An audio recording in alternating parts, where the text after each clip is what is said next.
الحمد لله الذي جعلنا من المتمسكين بولاية علي بن أبي طالب وأولاده المعصومين.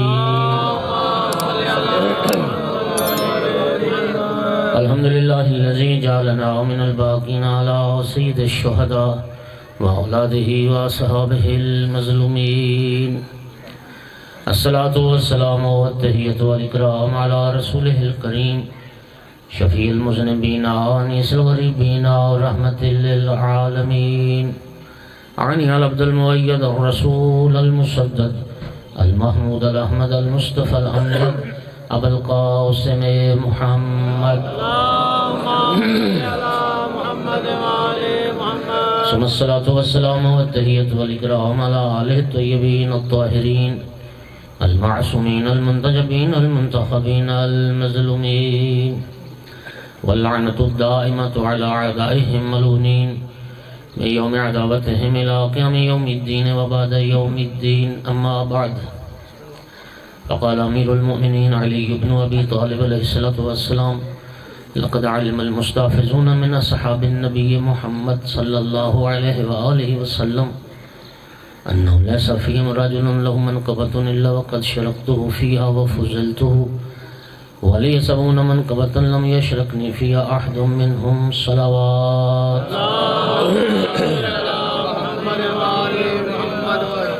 میں نے آقا امیر المومنین علیہ السلام کا ایک فرمان آپ کے سامنے پڑھا ہے. شیخ المحدثین شیخ صدوق رضوان اللہ تعالیٰ علیہ نے اپنی کتاب الخصال کی دوسری جلد میں اس حدیث مبارک کو ذکر کیا ہے. آپ جانتے ہیں کہ شیخ صدوق ہمارے مذہب کے وہ عظیم محدث تھے جو امام زمانہ کی دعا سے پیدا ہوئے تھے. غیبت صغریٰ کے زمانے میں شیخ صدوق کے والد بزرگوار نے امام صاحب العصر علیہ السلام کی بارگاہ میں یہ خط بھیجا تھا، درخواست بھیجی تھی: آقا میرے پاس اولاد نہیں ہے اور میرے لیے دعا کریں، اللہ مجھے اولاد عطا کرے. امام علیہ السلام کی طرف سے خط کا جواب آیا جس میں آقا کی طرف سے شیخ صدوق کے والد کو بیٹے کی بشارت دی گئی، اور ساتھ امام نے یہ خبر دی: اللہ آپ کو ایسا بیٹا دے گا جو اللہ کے دین کا خدمتگار ہوگا، اللہ کے دین کا ناصر اور مددگار ہوگا. تو امام زمانہ کی دعا سے پیدا ہوئے اور علم حدیث میں بہت بڑی خدمات ہیں. اور آپ جانتے ہیں کہ ہماری کتب اربعہ میں ایک کتاب من لا یعذر الفقیہ اسی محدث کی کتاب ہے. جو جوان بیٹھے آپ نیٹ پہ سرچ کرو گے الخصال ترجمے کے ساتھ آپ کو وہاں سے بھی مل جائے گی. وہاں سے دوسری جلد سے میں یہ حدیث پڑھ رہا ہوں. ایک صلوات پڑھیں، میں عرض کروں.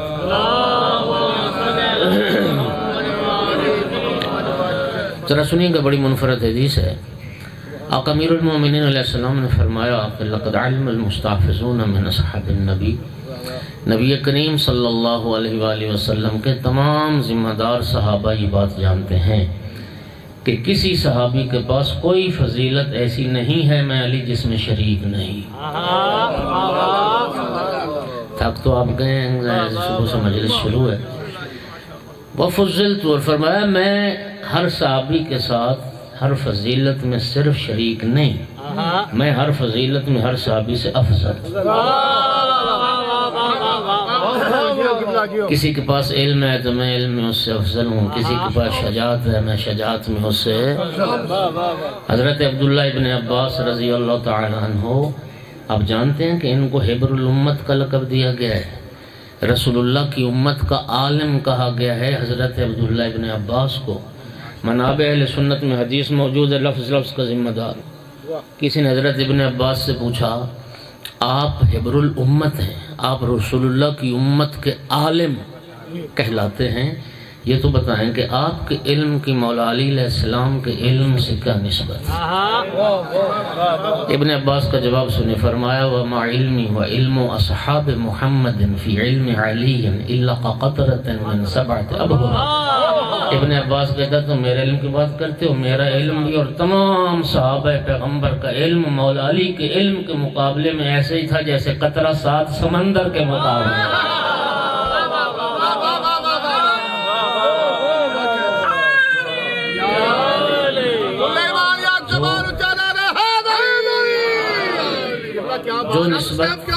جو نسبت قطرے کو سمندر سے نہیں 7 سمندر.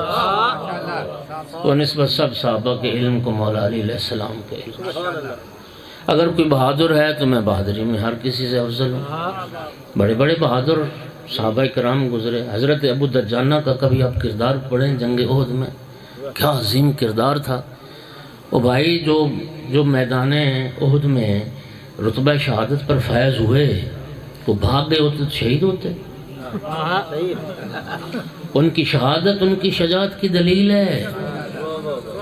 لیکن مولا امیر المومنین علیہ السلام شہادت کے اس رتبے پر ہے کہ خود امیر المومنین کا جملہ نہج البلاغہ میں فرماتے ہیں واللہ لو تظاہرت العرب علی قتالی ما ولیت عنہم. خدا کی قسم پورا جزیرہ عرب پشت کے ساتھ پشت ملا کر میں علی کے مقابلے میں نکل آئے، خدا کی قسم علی پیٹھ نہیں دکھائے.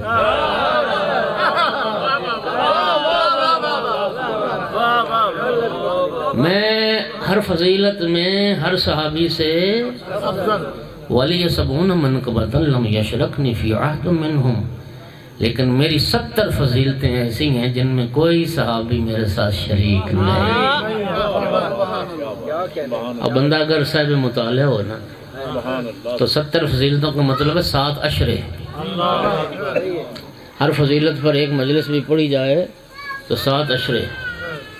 آج کی مجلس میں پہلی فضیلت میں نے کتاب کا حوالہ دے لیا، باقی فضیلتیں وہاں سے پڑھ لینا. آقا امیر المومنین علیہ السلام فرما رہے ہیں کہ میری پہلی فضیلت جو کسی صحابی کے حصے میں نہیں آئی، اول منقبۃ لی لم اشرک باللہ طرفۃ عین ولم اعبد اللات والعزی. میری پہلی فضیلت یہ ہے کہ میں علی نے چشم زدن کے لیے نہ شرک کیا ہے نہ لات اور عزی کی پوجا کی.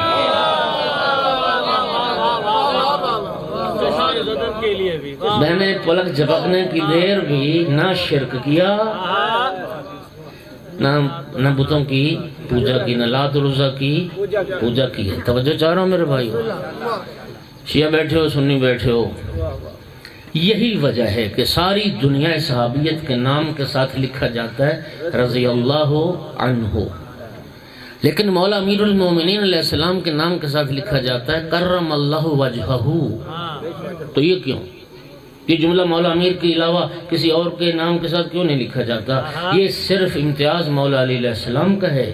کرم اللہ وجہہ یعنی جس کے چہرے کو اللہ نے عزت بخشی ہو. یہ شرف، یہ خصوصیت، یہ امتیاز مولا علی علیہ السلام کے لیے. کیوں؟ رسول اللہ نے فرمایا علی لم یعبد صنما قط، علی ہے جس کی پیشانی کسی بت کے آگے نہیں. آپ جانتے ہیں جزیرت العرب سارا مکہ والے مدینہ والے سب کے سب یہ بت پرست تھے، سب کے سب مشرک تھے. بت پرستی ان کا دین تھا، بت پرستی ان کا آئین تھا. یہ فضیلت مولا امیر المومنین علیہ السلام کی، اللہ گواہ یہ واحد فضیلت ہے کہ امام حسین علیہ السلام نے روز عاشور لشکر یزید کے سامنے جو رجز پڑھا، ان رجزیہ اشعار میں اپنے بابا علی کی اسی فضیلت کا تذکرہ فرمایا. اجازت دو تو آقا امام حسین علیہ السلام کے وہ رجز کے اشعار سناؤ.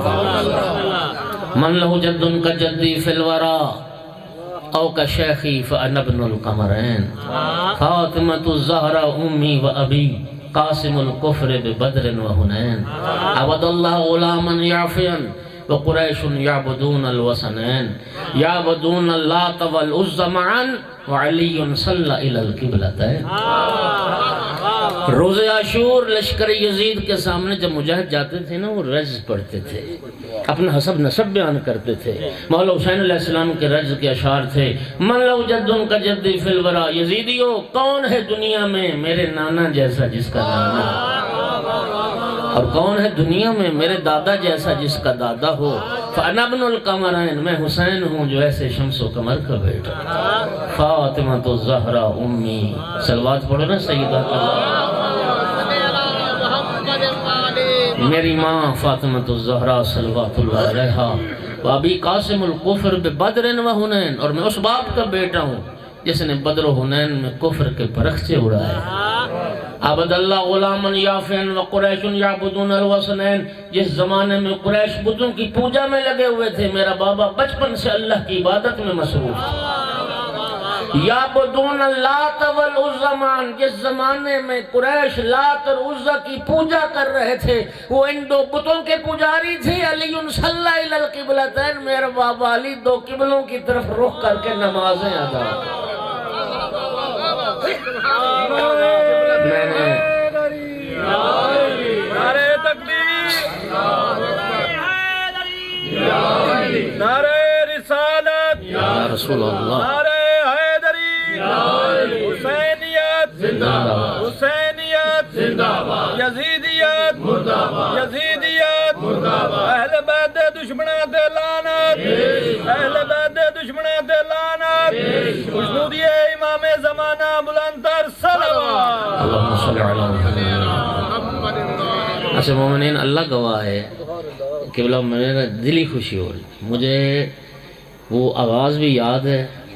میں سوچ رہا تھا کہ یار اس دفعہ آخری ٹائم میرا ہے، پتہ نہیں کوئی مومن بیٹھے گا بھی کہ نہیں، ہاں جی، لیکن الحمدللہ آپ رب کا شکر ادا کریں۔ اللہ کے رسول فرما کے گئے تھے مجالست اہل الدین شرف الدنیا والآخرہ، دینداروں کی صحبت دنیا اور آخرت کا شرف۔ چھٹے امام کا ارشاد ہے نا، علماء، طلباء اور ان کے محبوں کے سوا کوئی چوتھی صورت اختیار نہ کرنا ورنہ ہلاک ہو جاؤ گے، ہلاک۔ یہ علم علماء دوستی خدا باقی رکھے، قبلہ صاحب کو اللہ صحت والی لمبی زندگی دے، ان کی محنت انشاءاللہ ہر رنگ لے آئی۔ ایک بات میں کرتا ہوں، چاہے ناراض ہو جائیں چاہے راضی رہیں، لیکن ناراض کیوں ہوں گے آپ؟ تو ناراض ہونے والی بات ہے، ناراض ہونے والی۔ جس کو علماء کی صحبت میسر ہو گئی نا، پھر وہ جہلوں کی جہالت نہیں خریدتا۔ صلوات پڑھو۔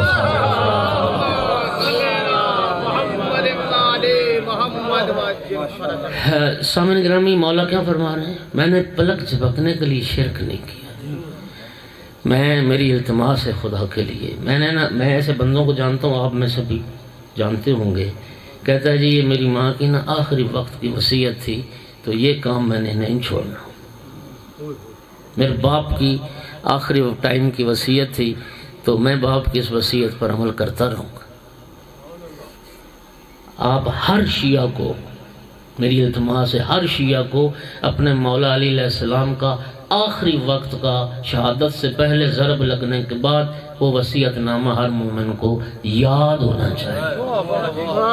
میرے آقا اور مولا نے ہمارے لیے وصیتیں کیا فرمایا؟ بولو، یاد ہونا چاہیے نہیں ہونا چاہیے؟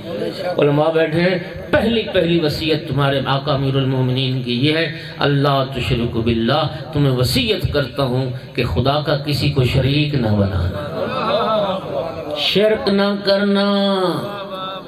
حضرت لقمان بیٹے کو وصیت کر رہے تھے، وَإِذْ قَالَ لُقْمَانُ لِابْنِهِ وَهُوَ يَعِظُهُ يَا بُنَيَّ لَا تُشْرِكْ بِاللَّهِ، بیٹا اللہ کے ساتھ کسی کو شریک نہ بنانا، ان الشرک لظلم عظیم، شرک ظلم عظیم۔ سورہ مبارکہ نساء میں دو آیتیں مختلف ہیں لیکن ایک جملہ ہے، حصہ ہے جو دونوں آیتوں میں ایک جیسا ہے۔ بسم اللہ۔ ان اللہ لا یغفر ان یشرک بہ ویغفر ما دون ذلک لمن یشاء، دو مقام پر اللہ فرماتا ہے یاد رکھنا اللہ شرک کو معاف نہیں کرے گا، اور شرک کے علاوہ جتنے بھی گناہ ہیں اللہ فرماتا ہے میں جس کے چاہوں گا معاف کر۔ نہج البلاغہ میں بھی مولا میر کا جملہ، اما الظلم الذی لا یغفر فہو شرک، وہ ظلم جو ناقابل معافی ہے وہ شرک ہے،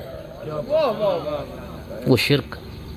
پیغمبر بھی، آل پیغمبر بھی، یہ سب درس توحید دینے آئے تھے، اللہ کا تعارف کروانے آئے تھے، دنیا کو شرک سے بچانے کے لیے آئے تھے۔ شرک نہ کرنا، نبی کریم صلی اللہ علیہ وآلہ وسلم نے اپنے ایک صحابی کو وصیت فرمائی، ایاک ان تشرک باللہ ولو قتیت او صلبت او احرقت بالنار، تلوار سے تمہارے بدن کے ٹکڑے ٹکڑے کر دیے جائیں، تمہیں سولی پر چڑھا دیا جائے، تمہیں آگ میں جلا کر راکھ بنا دیا جائے، سب کچھ قبول کر لینا لیکن شرک نہ کرنا۔ لیکن اگلی خطرناک بات جو ہے نا وہ یہ ہے کہ اللہ قرآن میں فرماتا ہے وَمَا يُؤْمِنُ أَكْثَرُهُمْ بِاللَّهِ إِلَّا وَهُمْ مُشْرِكُونَ۔ اللہ قرآن میں فرماتا ہے لوگوں کی کثرت ایمان اللہ پر ایمان لانے والوں کی نہیں ہے، لوگوں کی کثرت موحدین کی نہیں ہے، کثرت لوگوں کی مشرکین کی ہے۔ اکثر لوگ مشرک ہیں، قرآن کہتے ہیں اکثر لوگ کیا ہیں؟ مشرک ہیں۔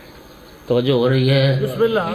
خوش نصیب نہیں ہو کہ رب کریم نے ان ہستیوں کی محبت ہمارے دلوں میں ڈالی۔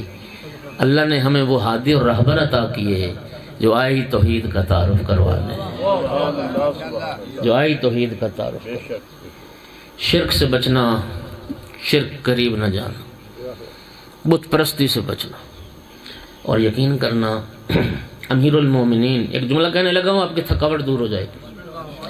مجھے بتائیے جس معاشرے میں بت پرست رہتے تھے، بت بنانے والے بھی دوسرے معاشرے میں ہوتے تھے اور بت بیچنے والے بھی۔ یہ درباروں پہ جاؤ نا، درباروں پہ چادریں چڑھاتے ہیں، ہار گانے سیرے پھول مکھانے جو مٹھائیاں وہاں پہ بانٹی جاتی ہیں تو وہ وہیں پہ بازار ہوتے ہیں، وہیں سارا کچھ ملتا ہے، ایسا ہے نا؟ او بھائی جس معاشرے میں بت پرست رہتے تھے، جس معاشرے میں بت تراش رہتے تھے، جس معاشرے میں بت فروش رہتے تھے، اس معاشرے میں بت شکن کا پیدا ہونا یہ رسول اللہ کی تربیت کا کمال تھا۔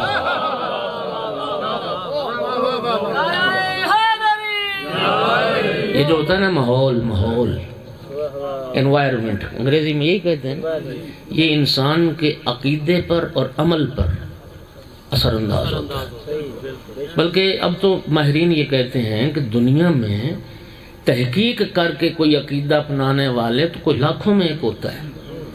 کثرت سے جو دنیا میں مذاہب، ادیان، عقیدے پائے جاتے ہیں وہ ماحول کا نتیجہ۔ ایک ہندو کے گھر میں پیدا ہوگا تو وہ ہندو ہی بنے گا۔ آج ایک ہندو صرف اس لیے ہندو ہے کہ ہندو کے گھر میں پیدا ہوا، ایسے ہی نا ایک ہندو کا بچہ آج مسلمانوں کے گھر میں چھوڑ جاؤ یہ مسلمان ہو جائے گا کل، کیوں؟ اس کو مسلمانوں والا ماحول ملا۔ ایک یہودی اس لیے یہودی کے گھر میں پیدا ہوا، ایک سکھ اس لیے سکھ ہے کہ سکھ کے گھر میں پیدا ہوا، مسیح اس لیے مسیح ہے، شیعہ اس لیے شیعہ ہے، سنی اس لیے سنی ہے، دیوبندی اس لیے دیوبندی ہے، اہل حدیث اس لیے اہل حدیث۔ ساتھ دو میرا یار، یہ الگ بات ہے۔ ہم بھی شیعہ اس لیے کہ شیعہ کے گھر میں پیدا ہوئے، یہ الگ بات ہے کہ رب کریم نے آپ کو بھیجا اسی گھر میں جس گھر میں حق و حقیقت تھی۔ یہ میں نہیں کہہ رہا، اگر نبی کریم کے متفق علیہ حدیث نہ اور شیعہ سنی نے لکھی ہو تو میں مجرم ہوں۔ جناب عمار یاسر جلیل المرتبت صحابی رسول اللہ کے، نبی کریم نے جناب عمار یاسر کو خطاب کر کے فرمایا تھا یا عمار اذا رأیت علیا قد سلق وادیا وسلق الناس وادیا غیرہ فاسلک مع علی ودع الناس۔ اے عمار یاسر اگر زندگی میں کبھی دیکھنا ساری اولاد آدم ایک راستے پر ہو، علی تنہا دوسرے راستے پر ہو، عمار لوگوں کے پیچھے نہ جانا، علی کے پیچھے جانا۔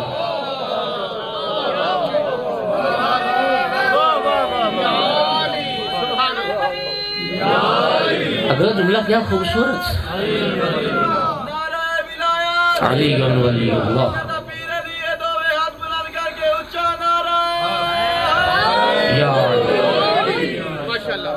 اگلا جملہ کیا خوبصورت فرمایا، عمار جو مولا علی کی راہ پر چلتا ہے مولا علی نہ اس کو گمراہ ہونے دیتے ہیں نہ ہلاک ہونے دیتے ہیں۔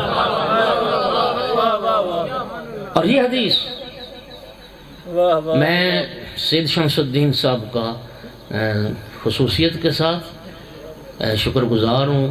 مجھے آغا نقوی صاحب نے بتایا کہ وہ سال بھر میں بھی کبھی ان کی ملاقات ہو تو پھر پوچھتے ہیں میرا۔ میں اس لیے خصوصیت کے ساتھ سید کا شکر گزار ہوں کہ تشریف لاتے ہیں اور حوصلہ افزائی فرماتے ہیں اور اپنے آبا و اجداد کے ذکر کی محفل کو سجاتے ہیں۔ خدا انہیں صحت دے، سلامتی دے، اللہ آپ سب کو زندہ و سلامت رکھے۔ ایک صلوات بلند آواز سے۔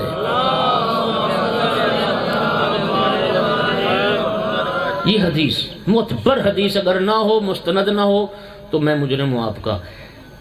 صاحب تحفہ اثنا عشری نے اس حدیث کو لکھا ہے جو تشیع کی رد میں لکھی گئی، اور اس حدیث پہ نوٹ لگایا ہے اور کہا کہ بالکل رسول اللہ کی حدیث سچی. وہ حدیث ہے کیا؟ سرکار نے مولا علی علیہ السلام کو خطاب کر کے فرمایا تھا یا علی انت و شیعتک ہم الفائزون یوم القیامہ. یا علی قیامت کے دن تو بھی کامیاب ہے، تیری راہ پر چلنے والے بھی کامیاب. تو میں اس لیے کہہ رہا ہوں کہ یہ تو رب کریم کا ہم پر کرم ہو گیا کہ رب نے ہمیں بھیجا ہی اس گھرانے میں جہاں توحید تھی، جہاں رسالت تھی، نبوت تھی، عقیدہ ختم نبوت تھا، جہاں امامت تھی، جہاں ولایت تھی. الحمدللہ جتنا شکر ادا کیا جائے. ورنہ دنیا میں مذاہب ادیان وہ ماحول کا نتیجہ ہے. جو بچہ جس ماحول میں پلا بڑا اسی عقیدے کو اس نے اپنا لیا، اسی عمل کو اس نے نشیوں دے نال بٹھا جو نا بچے نو نشئی بن جائے گا.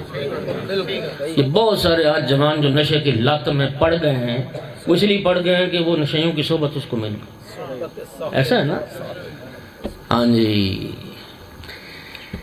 تو یہ رسول اللہ کی تربیت کا کمال تھا کہ وہ سارا بت پرست، بت فروش، بت تراش معاشرہ تھا اور اس میں ایک شخصیت پیدا ہوئی جو بت شکن تھی. شیعہ سنی بیٹھے ہو لطف لینا، ایک حدیث سنانے لگا کہ روایت سنانے لگا. یہ بت توڑنا کوئی آسان کام نہیں ہوتا. بت توڑنا یقین کریں بڑا مشکل کام. میں آپ کو روایت سناتا ہوں، آپ حیران ہو جائیں گے. جب مکہ فتح ہوا نا تو قرآن کہتا ہے وَرَأَيْتَ النَّاسَ يَدْخُلُونَ فِي دِينِ اللَّهِ أَفْوَاجًا. فوج در فوج لوگ آ رہے تھے، اسلام قبول کر رہے تھے. ایک قبیلہ آیا سرکار کے پاس اور آ کے کہتے ہیں یا رسول اللہ ہم آپ کا دین قبول کرتے ہیں، کلمہ آپ کا پڑھتے ہیں، لیکن مشروط دین قبول کریں گے. ہماری 3 شرطیں ہیں. سرکار نے فرمایا بیان کرو شرطیں. کہتے ہیں یا رسول اللہ ہماری پہلی شرط یہ ہے کہ ہمیں مزید 1 سال تک بت پوجنے کی اجازت دی جائے. نہیں تو یہ سوال ہی نہیں لیا شرط. آئے مسلمانوں نے ہاں. اور شرط پہلی ہماری کہ ہمیں مزید 1 سال تک بت پوجنے کی اجازت دی جائے. دوسری ہماری شرط یہ ہے کہ ہم نے یہ رکوع سجود نہیں کرنا، جھکنے والا کام ہم نے نہیں کرنا، نماز ہم نے. اور تیسری ہماری شرط یہ ہے کہ ہم بت نہیں توڑیں گے. آپ ہمیں بت توڑنے پر مجبور، یہ شرط ہے. اب سرکار کا جواب سنو. سرکار نے فرمایا دیکھو لا اکراہ فی الدین، دین قبول کرنے میں کوئی جبر نہیں ہے. تلوار کے زور پر، گن پوائنٹ پر کوئی کلمہ نہیں پڑھا سکتا. اللہ کا دین ہے، اپنی مرضی سے کوئی قبول کرے. فرمایا تمہاری مرضی، میرا دین قبول کرو نہ کرو، میرا کلمہ پڑھو یا نہ پڑھو، لیکن یاد رکھو کلمہ پڑھ لینے کے بعد تمہیں ایک لمحے کے لیے بھی بت پوجنے کی اجازت نہیں دی جائے.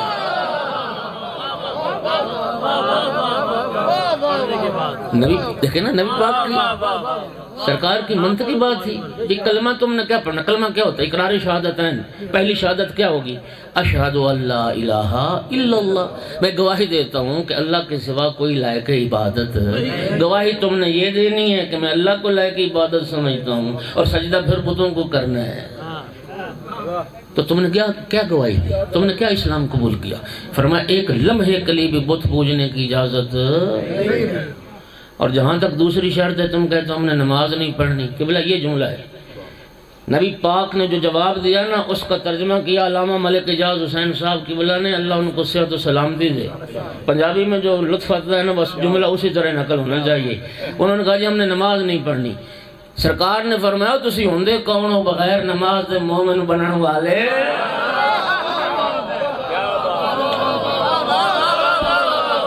مرضی آپ کی یار بولو.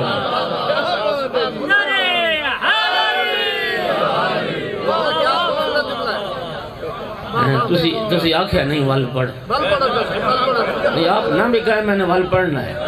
اب میں آپ سارے مجمع سے کہنے لگا ہوں تو سی ہوندے کون ہو بغیر نماز دے مومن بننا.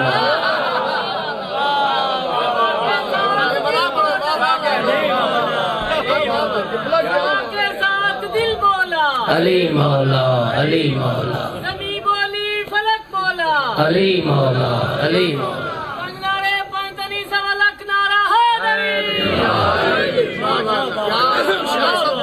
سرکار نے فرمایا لا خیر فی دین لیس فیہا صلاۃ. اللہ اکبر۔ رسول اللہ نے فرمایا اس دین میں خیر نہیں ہے، اس دین میں کوئی بھلائی نہیں ہے جس دین میں نماز نہیں ہے۔ آقا کی حدیث ہے لِكُلِّ شَيْءٍ وَجْهٌ وَوَجْهُ دِينِكُمْ الصَّلَاةُ، ہر شے کا کوئی نہ کوئی چہرہ ہوتا ہے۔ رسول اللہ نے فرمایا تیرے دین کا چہرہ نماز ہے۔ جو بدبخت خود بے نماز ہے وہ کبھی تمہیں نماز کی بات نہیں کرے گا، وہ تمہیں کبھی نماز کا نہیں کہے۔ وہ جو وصیت نامہ مولا امیر علیہ السلام کی بات کر رہا تھا نا، اسی میں اگلی وصیت یہ بھی کہ اللہ اللہ فی الصلاۃ، خدا را خدا را خدا را شیو، میں تمہیں نماز کی وصیت کر رہا ہوں، نماز کبھی ترک نہ کرنا، فإنہا عمود دینکم، اللہ کا رسول فرما کے گیا ہے یہ تمہارے دین کا ستون۔ میں دعا کرتا ہوں آمین کہیے۔ کریم اللہ محمد و آل محمد کا صدقہ ہمیں اور ہماری نسلوں کو نمازی بنا۔ اور فرمایا جہاں تک تیسری شرط کا تعلق ہے، تم کہتے ہو ہم بت نہیں توڑیں گے، فرمایا میں اس شرط پر تم سے سمجھوتا کر سکتا ہوں، میں تمہیں بت توڑنے پر مجبور نہیں کروں گا۔ اللہ نے ایک ہستی خلق فرمائی ہے، یہ کام میرا بھائی علی کرے، اور یہی وجہ ہے کہ تاریخ انسانی میں 2 بار بت شکنی ہوئی ہے۔ پہلی بار حضرت ابراہیم علیہ السلام نے بت توڑے، پھر ابراہیم علیہ السلام کے بیٹے حیدر قرار علیہ السلام نے۔ اس لیے میں کہہ رہا تھا بت توڑنا آسان کام نہیں ہوتا، البتہ بتوں کی قسمیں ہوتی ہیں نا۔ ہاں جی، حیدی صاحب نے میرے منہ سے جملہ چھین لیا۔ شخصیات کے بھی بت ہیں، مذاہب کے بھی بت ہیں، تنظیموں کے بھی بت ہیں، انا کا بھی بت ہے۔ خدا کی قسم میں نے لوگوں سے سنا ہے، کہتے ہیں جی اسی رانے پہلے ہونے ہیں تو شیعہ پیچھے ہونے ہیں۔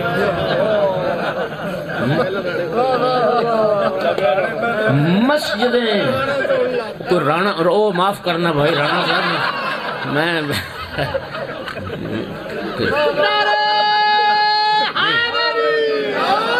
نہیں میں اپنی برادری کی بات کرتا ہوں، آنے ایسی شرازی پہلے ہونے ہیں تو شیعہ پیچھے۔ آپ معاشرے میں نگاہ کریں، یقین کریں عزاداریوں پر جھگڑے، امام بارگاہوں کی چدراہٹ پر جھگڑے، مسجدوں کی تولیت پر جھگڑے، جلوسوں میں جھگڑے، عزاداری بھینٹ چڑھا دو، انا نہیں مارنی، میں وہی ہوں، آسان نہیں ہوتا۔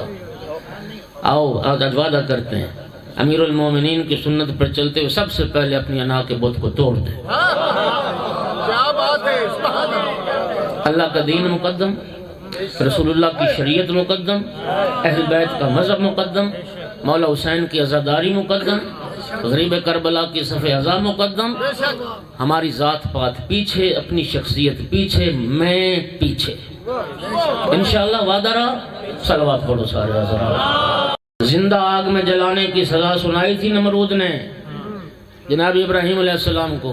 آپ قصص انبیاء میں پڑھیں کتنا عرصہ تو لکڑیاں جمع ہوتی رہیں، مشرک مرتا تھا وصیت کر جاتا تھا اتنے پیسے میں وقف کر کے جا رہا ہوں، لکڑیاں خرید کے ڈال دینا ابراہیم کو جلانے کے لیے۔ جو حضرات زیارات پہ گئے نا ہلہ کے قریب وہ حضرت ابراہیم علیہ السلام کی ولادت کا مقام بھی ہے، اور اس کے ساتھ ہی وہ راکھ آج بھی ایک پہاڑی کی شکل میں ہے، ایک ٹیلے کی صورت میں ہے جو اس آگ سے بنی جو جناب ابراہیم علیہ السلام کے لیے جلائی گئی۔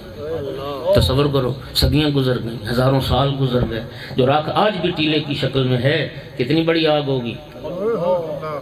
نمرود بھی وہ بدبخت تھا جو خدائی کا دعویٰ کرتا تھا فرعون کی طرح۔ جب آگ جلائی گئی نا، اتنی بڑی آگ تھی، شعلے آسمان سے باتیں کر رہے تھے، تپش میلوں تک جا رہی تھی۔ نمرود پریشان ہوا کہ اس آگ میں ابراہیم کو ڈالے گا کون، اس لیے کہ جو ابراہیم کو ڈالنے جائے گا وہ تو خود جل کے راکھ ہو جائے گا۔ قدردانوں جملہ کہنے لگا ہوں، یہ وہ منزل آئی، نمرود دعوی خدائی کے باوجود پریشان نظر آتا تھا، ابراہیم عبد خدا ہوتے ہوئے مطمئن نظر آتا تھا۔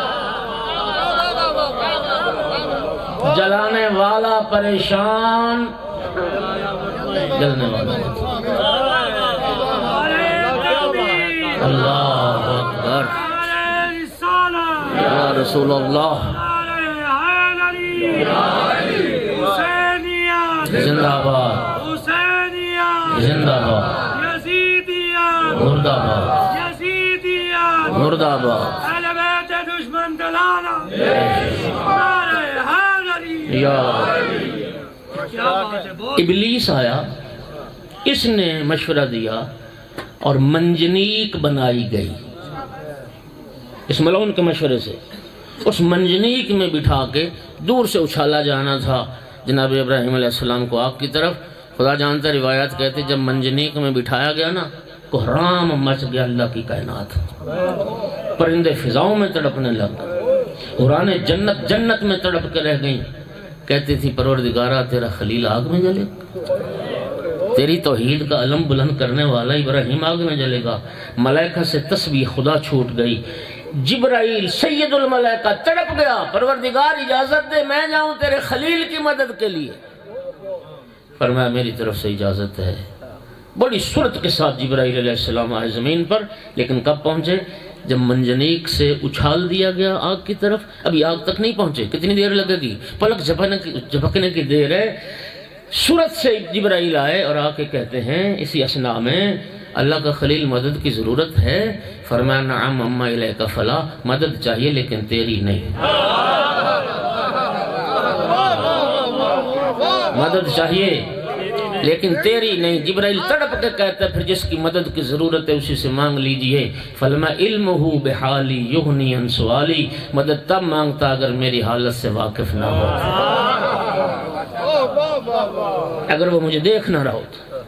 میں تو اس کی رضا کا پابند ہوں، جلانا چاہے ابراہیم جلنے کو تیار، بچانا چاہے ساری قدرت اسی کے پاس، ساری طاقت اسی کے پاس ہے۔ بس کیا ہوا، نمرود آگ میں پھینک سکتا تھا، ادھر آگ میں پہنچے، ارشاد پروردگار ہوا فقلنا یا نار کونی بردن وسلاما علی ابراہیم، اے آگ ابراہیم کے لیے ٹھنڈی ہو لیکن اذیت والی ٹھنڈک نہ ہو، سلامتی والی۔ نمرود کی جو بیٹی تھی نا وہ محل پر کھڑی سارا منظر دیکھ رہی تھی، ابراہیم علیہ السلام کا آگ میں جانا، آگ کا گلزار ہونا، ساتھ دوسری باپ کے سامنے آ کے کہتی میں رب ابراہیم پر ایمان لے آئی، ابراہیم بھی سچا، ابراہیم کا رب بھی سچا۔ یہ اس بت شکنی کی سزا تھی۔ توجہ چاہ رہا ہوں، آپ کیا سمجھتے ہیں؟ سنو میرا جملہ نوٹ کرو، شیعہ بیٹھے ہو سنی بیٹھے ہو، رسول اللہ کی رحلت کے بعد مولا علی سے دشمنی کیوں کی گئی؟ رسول اللہ کے بعد مولا علی کو برا بھلا کیوں کہا گیا؟ مولا علی کی شان میں گستاخیاں کیوں ہوئی؟ مولا علی علیہ السلام کو گالیاں کیوں دی گئیں؟ وجہ کیا تھی؟ امیر المومنین سے دشمنی، امیر المومنین کی اولاد سے دشمنی۔ اس کی وجہ صرف یہ تھی مولا علی نے ان کے آباء و اجداد کو بھی قتل کیا تھا، مولا علی نے ان کے خداؤں کو بھی قتل کیا۔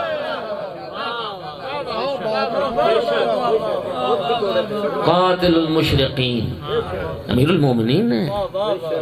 توجہ کر رہے ہو؟ تو شرک ناقابل برداشت ہے۔ توجہ ہے ذرا، مشرک پہ لعنت ہے نا۔ اچھا، اب جو مولا علی کو رب اور اللہ کہے تو اس کے لیے بھی دل میں نرم گوشہ نہ رکھنا۔ جس طرح مولا علی کی ولایت اور اہل بیت سے دشمنی کرنے والے جو خدا اور رسول کا دشمن، جو ائمہ کا دشمن، جس طرح وہ لعنتی، اس طرح مولا علی کو اللہ اور رب کہنے والا بھی اتنا ہی لعنتی۔ کیوں؟ مولا علی قاتل المشرکین ہے۔ کسی مومن کے دل میں مشرک کے لیے نرم گوشہ نہیں ہونا چاہیے۔ مکہ فتح ہوا، ٹائم جلدی سے گزر رہا، کیا کروں؟ مکہ فتح ہوا، خانہ کعبہ میں 360 بت پڑے ہوئے تھے، لات منات عزا حبل ان کے علاوہ ان کے بت تھے۔ لات سفید پتھر کا بت تھا طائف والوں کا، منات یہ یثرب والوں کا بت تھا سیاہ پتھر کا، عزا حبل یہ مکہ والوں کے بت تھے۔ 360 میں نے پڑھا کہ سال کے دنوں کی تعداد کے برابر ان کے بت تھے، اور سال کے دنوں کی تعداد کے برابر کیوں تھے؟ بات بڑی عجیب ہے۔ وہ قیدہ رکھتے تھے کہ ہر روز ایک نئے خدا کی عبادت، جیسے آپ کہتے ہو نا کہ وہ ہر روز ایک نیا خدا ٹرائی کریں گے۔ ہاں جی، مکہ میں جتنے خانہ کعبہ میں بت تھے، امیر المومنین علیہ السلام نے رسول اللہ کی مدد سے وہ سارے پاش پاش کرتے، سارے پاش پاش کرتے۔ اور ان کے بڑے خداؤں میں ایک حبل تھا، یہ خانہ کعبہ کی چھت پر تھا، یہ پیتل اور تانبے کا بت تھا، انسانی شکل کا بت تھا۔ یہ بت تھا جسے جنگ احد میں ابو سفیان اونٹ پر باندھ کر لاد کر ساتھ لے گیا تھا۔ مسلمان اللہ اکبر کا نعرہ بلند کرتے تھے، یہ اول و حبل کا نعرہ بلند کرتے تھے، ہمارا حبل بلند و بالا ہے۔ کافروں کا نا کلچر یہ تھا، اپنے بتوں کو اونٹ پر لاد لیتے تھے، باندھ لیتے تھے کہ ہمارا خدا ہمارے ساتھ ہوگا اور ہماری مدد کرے گا۔ سبحان اللہ، سواد نہیں ہاں جی۔ اچھا، جو بدر کی جنگ تھی وہ کفر اسلام کی پہلی جنگ تھی، اس میں ابو جہل تھا یہ کافروں کا جو کمانڈر ان چیف، تو وہ عزا کو اونٹ پر لاد کے لے گیا تھا۔ قبلہ علامہ ذیشان حیدر جوادی نے ان کے دو جملے بہت ہی خوبصورت کمال کے، وہ کہتے ہیں کہ کفر کے خداؤں میں 3 عیب تھے۔ پہلا عیب یہ تھا کوئی بنائے تو بنے، دوسرا عیب تھا کوئی بٹھائے تو بیٹھے، تیسرا عیب تھا کوئی ماننے والا ہو تو خدائی چلے۔ کفر کے خدا محتاج، ہمارا خدا بے نیاز۔ قل هو اللہ احد اللہ الصمد، ہمارا خدا صمد ہے، ہمارا خدا بے نیاز ہے۔ اچھا، جب یہ بدر میں لائے نا عزا کو اونٹ پر، تو یہ سارے کافر کٹھے ہو کے نعرہ لگاتے تھے بدر میں مسلمانوں کو دیکھ کے، نحن نحمل العزا ولا عزا لکم، نحن نحمل العزا ولا عزا لکم۔ اور مسلمانوں دیکھو ہمارے پاس عزا ہے، تمہارے پاس کوئی عزا۔ یہ صرف نعرہ نہیں تھا، ایک نفسیاتی وار تھا، اس لیے کہ مسلمانوں میں بھی کثرت ہونے کی تھی جو کل تک کسی عزا کو سجدہ کرتے رہے، آج وہی عزا ان کو پرانا یار سامنے آ، ہمارے پاس عزا ہے، تمہارے پاس کوئی عزا۔ کسی نے بارگاہ رسالت میں عرض کی، یا رسول اللہ کافر اور مشرک تو نعرہ لگا رہے ہیں اور مسلمانوں کی طرف نعرے کا کوئی جواب نہیں آ رہا۔ سرکار نے فرمایا، یا علی جاؤ مشرکین کے نعرے کا جواب دو۔ مولا امیر المومنین تشریف لائے، وہ نعرہ لگا رہے تھے، نحن نحمل العزا ولا عزا لکم۔ مولا امیر المومنین نے نعرہ بلند کیا، اللہ مولانا ولا مولا لکم۔ کافرو، اللہ ہمارا مولا ہے، تمہارا کوئی مولا نہیں۔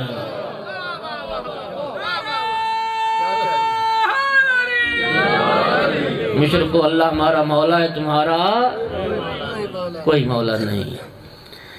سامعین گرامی، پہلا مارکہ حق و باطل، کفر اسلام کی پہلی جنگ بدر کے میدان میں علی علیہ السلام نے اللہ کو مولا کہا، پھر وہ کریم کسی کا احسان نہیں رکھتا۔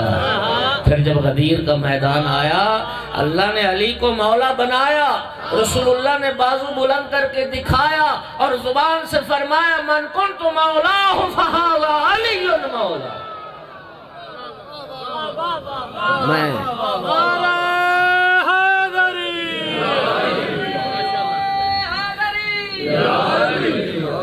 میں مولا اسی کا ہوں، علی جس کا مولا۔ بات لمبی ہوگی۔ خانہ کعبہ کے اندر والے بت توڑ دیے، حبل بچ گیا، کعبہ کی چھت پر تھا، میخوں سے گاڑا گیا تھا۔ شیعہ سنی تاریخ نے نہ لکھو میں مجرم۔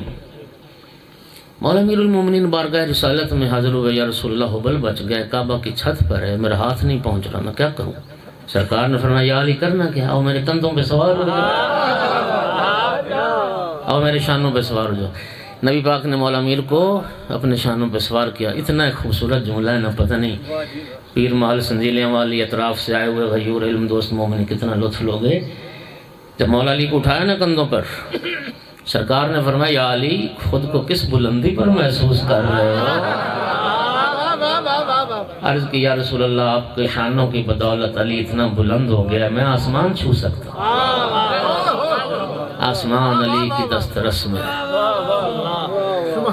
پیتل اور تانبے کا بت تھا، لفظوں کا ذمہ دار، حیدر قرار کی ضرب پڑتی تھی یوں ٹوٹتا تھا جیسے کانچ اور شیشے کی کوئی شے ٹوٹتی۔ محدث دہلوی نے لکھے جملے کہ جب مولا علی بت توڑ رہے تھے، سرکار کے لب متحرک ہوئے، یا علی خوشا بحال تو کہ کار حکمی کنی، خوشا بحال من کے بار حکمی کشم۔ اے علی تجھے بھی مبارک ہو، اے علی مجھے بھی مبارک ہو، اے علی تجھے مبارک ہو کہ تو حق کے کام میں مصروف ہے، اور مجھے مبارک ہو کہ میں نے حق کو کندھوں پہ اٹھا رکھا۔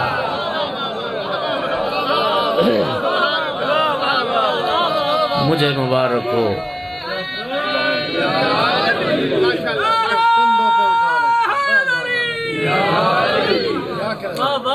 سامنے گرامی، ایک منقبت سارے جوانوں کو یاد ہوگی، بڑی وائرل ہے، اس کا ایک شعر ہے کہ حیدری صاحب کے سامنے تو خیر حوالہ دینا ہے، بت بنانے میں تو شامل تھے قبیلے سب کے، بت بنانے میں تو شامل تھے قبیلے سب کے، بت شکن صرف علی ہیں یا علی کے بیٹے؟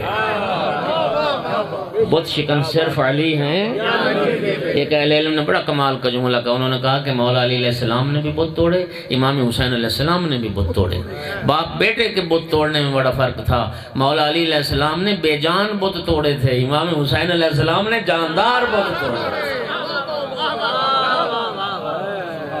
بس بیان تمام۔ باب فضائل کی آخری بات، مرحوم مجلسی نے بہار میں اس روایت کو ذکر کیا علماء کرام، جب مولا امیر نے سارے اندر والے بت توڑ دیے نا جو خانہ کعبہ کے اندر تھے، حبل بچ گیا کعبہ کی چھت پر۔ مولا علی سے پہلے ایک لمبے قد والا صحابی آیا رسول اللہ کے پاس، آ کے کہتا ہے یا رسول اللہ جو حبل بچ گیا یہ مجھے اس کی اجازت مجھے دیں، میں اس کو توڑتا ہوں، یہ شرف مجھے عطا کریں۔ رسول اللہ نے فرمایا ان الذی عبدہ لا یقدر علی قلعہ، فرمایا جو پوجتا رہا ہو وہ توڑ نہیں سکتا۔